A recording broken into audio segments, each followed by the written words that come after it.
Bancada oposição questiona a atuação Polícia Nacional Timor-Leste para professores contratados. Lihusi plenária deputado bancada Kunto, Luiz Roberto, ratou a lamentação segunda-feira, liga aos professores contratados na Insanulo. No ativista na rua, nebe machala mobilização protesta Ministro da Educação, quando há processo em direito especial para professores sirane.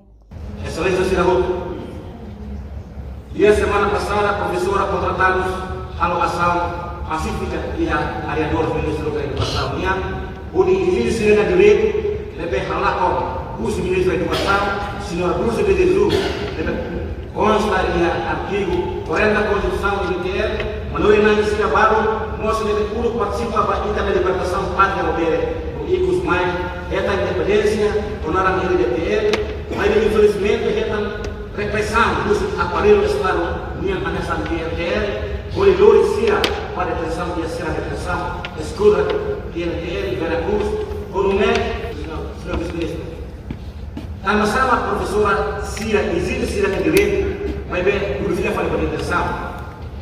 No produtor SIA, vai ver, estrada, povo nacional, destino, crime que a nossa rua. A nossa mestre no mestre SIA, a noite também alguma SIA, vai ver, Botina maru pela direito lá, mas kita político sira leve zero estado de leve por direito privilégio no mores luxúria quintal da PTL. Hatama preocupação deputado bancada CNRT Patrocínio Fernandes Dehan atuação la os forma ida onde limite liberdade de expressão mas bene husi irregularidade nebe maka manifesta sirahalo.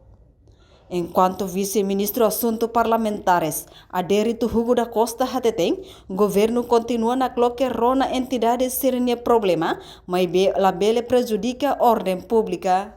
Antes emanori na insirane, hato ona carta ba PNTL, hodi hetang autorização ba manifestação, mas PNTL la autoriza, tamba considera perturba ba movimento pública.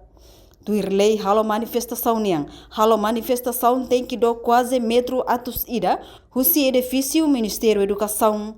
Reportagem Melda Fátima, Televisão Timor Post. Janela informação ba emogoto, atua tem informação atual dia clio, kita haluha, haneham botão subscribe, like, halo comentário, no fahe tutang ba media sosial hotu.